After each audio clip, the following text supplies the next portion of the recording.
नमस्कार दोस्तों, स्वागत है आप सभी का एक बार फिर से हमारे इस चैनल धार्मिक ज्ञान पर। दोस्तों, हिंदू पंचांग के अनुसार फाल्गुन पूर्णिमा को होलिका दहन और इसके अगले दिन होली मनाई जाती है। इस साल फाल्गुन पूर्णिमा तिथि 24 मार्च को सुबह 9:54 से शुरू होगी। वहीं इस तिथि का समापन अगले दिन यानी 25 मार्च को दोपहर 12:29 पर होगा। होलिका दहन कब होगा? 24 मार्च को होलिका दहन है। इस दिन होलिका दहन के लिए शुभ मुहूर्त देर रात 11:01 से लेकर 12:27 तक है। ऐसे में होलिका दहन के लिए आपको कल 1 घंटा 14 मिनट का समय मिलेगा। कब है होली और रंग कब खेला जाएगा? रंग वाली होली कब खेली जाएगी? देखिए, होलिका के अगले दिन होली मनाई जाती है, इसलिए इस साल 25 मार्च को होली है। देश भर में धूमधाम से रंगों वाली होली मनाई जाएगी, लेकिन याद रहे इस दिन ग्रहण भी पड़ रहा है। दोस्तों, होली पर ग्रहण का साया। हिंदू पंचांग के अनुसार होली का त्योहार हर वर्ष फाल्गुन मास की पूर्णिमा तिथि की रात में आरंभ होता है। इस दौरान होली का दहन किया जाता है और उसके अगले दिन रंगों से होली खेली जाती है। इस वर्ष 24 मार्च को होलिका दहन किया जाएगा और 25 मार्च को होली खेली जाएगी। होली के ही दिन यानी 25 मार्च को साल का पहला चंद्र ग्रहण लग रहा है, जो भारतीय समय अनुसार सुबह 10:02 से शुरू होगा और दोपहर 3 पर समाप्त होगा। हालांकि होने की वजह से यह ग्रहण भारत में दिखाई नहीं देगा के कारण यहाँ सूतक काल मान्य नहीं होगा। अब जब सूतक काल मान्य नहीं होगा तो दिल खोलकर होली मनाएं। आप कोई भी कार्य कर सकते हैं। भारत में इस चंद्र ग्रहण का कोई भी फर्क नहीं पड़ेगा। होली जमकर बनाएं। जय श्री राम। भगवान का नाम लेकर होली खेले, आपके ऊपर कभी ग्रहण नहीं लगेगा। राम के नाम से ही ग्रहण शुभ परिणाम देने लगता है, शुभ फल देने लगता है। होली पर आपका बाल भांग का भी नहीं होगा। एक बात नोट कर लीजिए, दूर दूर तक इस चंद्र ग्रहण का भारत पर कोई असर नहीं होगा।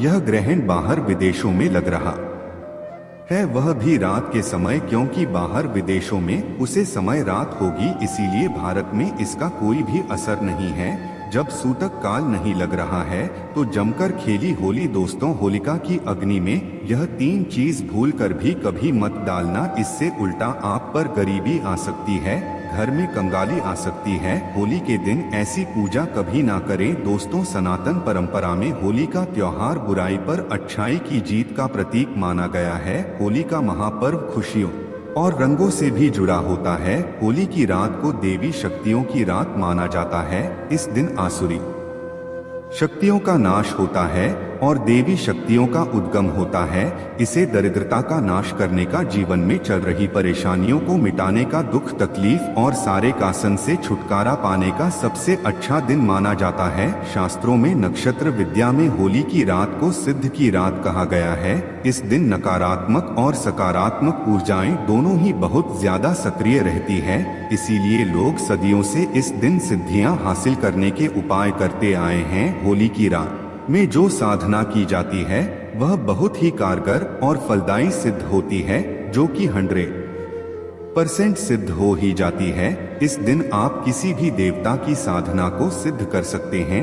आज के इस वीडियो में हम आपको बताएंगे होली पर किए जाने वाले कुछ ऐसे प्रभावशाली उपाय जिनसे आप आने वाले नए हिंदू वर्ष में खुशियां ही खुशियां पाओगे। आप अपना दुख दर्द तथा कासन को मिटा सकेंगे। लेकिन क्या आप जानते हैं, होली पर यह 3 चीज कभी नहीं चढ़ाने चाहिए, इससे उल्टा आप बर्बाद हो सकते हैं।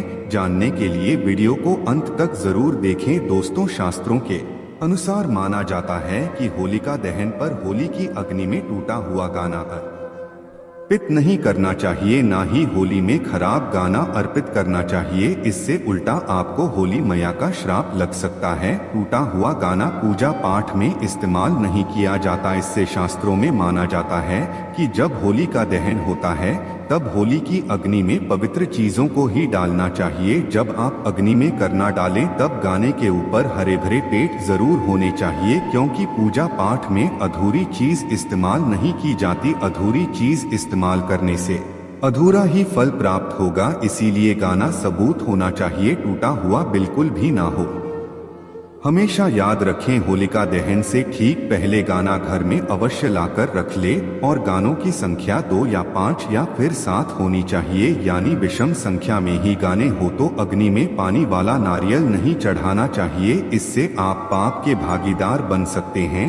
हमेशा सूखा नारियल होली की अग्नि में अर्पित करना चाहिए। पानी वाला नारियल अग्नि के अंदर भूलकर भी ना डालें। सूखे नारियल को अग्नि में डालने से पहले इस पर पूरे परिवार का हाथ अवश्य लगा ले।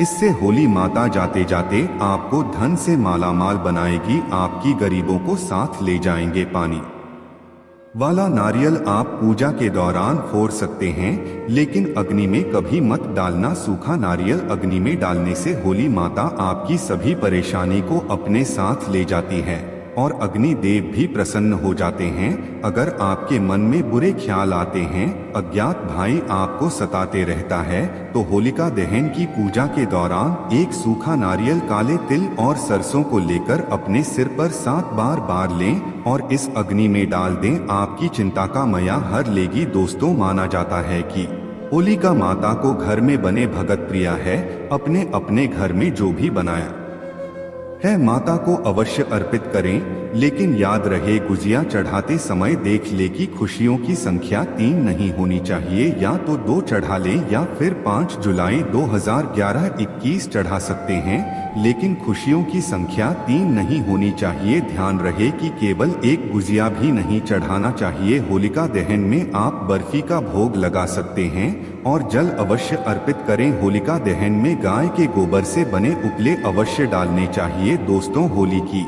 अग्नि में आप हरा चना, गेहूं की बालियां, कोई भी नई फसल अवश्य अर्पित करें। इससे आपके घर में अन्य धन की कभी कमी नहीं होगी। जब आप माता को बालियान अर्पित करें तो देख ले टूटी हुई बलिया न हो, सूखे हुए पेट न हो, बालियान एकदम हरी भरी होनी चाहिए। होलिका दहन की अग्नि में सूखी बालियान चढ़ाने से पाप लगता है। दोस्तों, शास्त्रों के अनुसार बताया जाता है कि किसी स्त्री को मासिक धर्म आ जाए तो उसे होलिका दहन की पूजा किसी और से करवा लेनी चाहिए। आप पूजा का वैसे ही पालन करें जैसे आप करते आए हैं, लेकिन मासिक धर्म के दौरान होलिका दहन के पास नहीं जाना चाहिए। आप दूर से होलिका दहन देख सकते हैं और आप किसी और से पूजा पाठ करवा सकते हैं।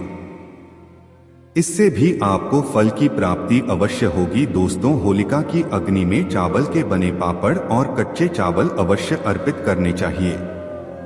होलिका दहन में चावल अर्पित करने से धन की प्राप्ति होती है। इससे आपके घर की गरीबी नष्ट हो जाएगी। कचरी, पापड़ आदि होलिका दहन में अवश्य अर्पित करना चाहिए। इसे होलिका दहन से पहले झूठ नहीं करना चाहिए। जो आपने कचरी, पापड़ आदि बनाए हैं उन्हें होलिका की अग्नि में अवश्य अर्पित करना चाहिए। इससे अभी नहीं होगी ना जाता है कि होलिका दहन से पहले होली की अग्नि में बगैर अर्पित किए गुजिया नहीं खाना चाहिए। जब आप माता को इनका भोग लगा दे तभी आप उनका सेवन कर सकते हैं और अपने परिवार में सभी सदस्य एक दूसरे को गुजिया अवश्य खिलाएं। इससे आपसे प्यार मजबूत हो जाता है। माता को भोग लगाने से पहले गुजिया झूठी ना करें। जब आप पूजा वगैरह कर ले तब उसके बाद आप गुजिया खा सकते हैं। हमेशा याद रखें, माता को गुजिया का भोग लगाने के बाद कन्याओं को गुजिया अवश्य खिलाना चाहिए और दक्षिण भी देनी चाहिए। इससे नवदुर्गा तथा माता रानी का आशीर्वाद प्राप्त होता है। दोस्तों, इस दिन गाय को भोग अवश्य लगाना चाहिए। इस दिन आप गाय को गुजिया वगैरह अवश्य खिलाएं। गाय को मीठा भोग खिलाने से कई जन्मों तक तीर ही डर पीर ही राज करती है। इससे सभी देवी देवताओं को भोग लग जाता है। इस दिन आप कुछ करें या ना करें, लेकिन गौ माता को गुजिया का भोग अवश्य लगा दें। इससे होली मैया का आशीर्वाद सदैव आप पर बना रहेगा। दोस्तों, चाहे कुछ भी हो जाए, होलिका दहन के बाद उसके अगले दिन होली की रात को आप घर में जरूर लेकर आना और पूरे परिवार के मस्तक पर उसे लगाना। इस रात को आप कल का पत्ते में बांधकर हमेशा घर में संभाल कर रखें और छोटे बच्चों के मस्तक पर इसे तब लगे जब उन्हें नजर दोष लग जाए। इससे नजर दोष बुरा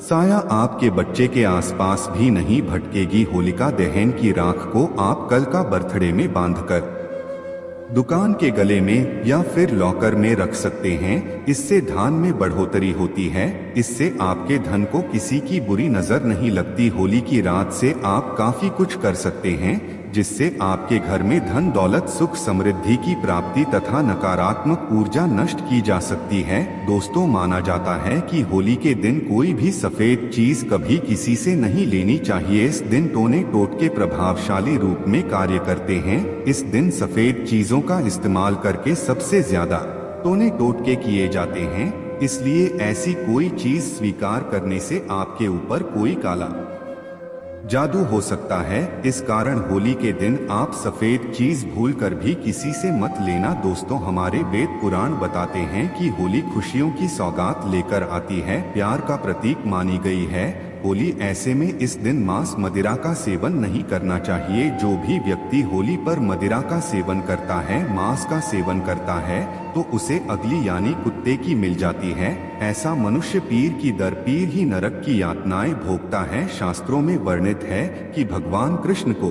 होली का पर्व अति प्रिय है। इसीलिए इस दिन कोई भी ऐसा कार्य नहीं करना चाहिए जिससे भगवान कृष्ण क्रोधित हो जाएं। होली पर गाली नहीं देनी चाहिए, स्त्री का अपमान नहीं करना चाहिए, सुबह जल्दी बिस्तर छोड़ देना चाहिए। होली के दिन ज्यादा सोना नहीं चाहिए। होली के दिन पवित्र पर्व पर सहवास नहीं करना चाहिए। इस दिन स्त्री से दूर रहे। पुराने में उदित है कि इस दिन हर किसी को होली अवश्य खेलनी चाहिए। होली का रंग कई प्रकार की नकारात्मकता को अपने आप नष्ट कर देता है। इसीलिए जो मनुष्य सच्चे दिल से होली खेलता है, उसके ऊपर होली मैया का आशीर्वाद सदैव बना रहता है। होली एक पवित्र त्योहार है। इसे अपवित्र करने वाला व्यक्ति सदियों तक कृष्ण भगवान के श्राप का भाग बना रहता है। इसीलिए होली का पर्व सच्चे दिल से तथा सच्ची श्रद्धा के साथ ही मनाना चाहिए। दोस्तों, सच्चे दिल से कमेंट बॉक्स में लिखें जय श्री कृष्णा।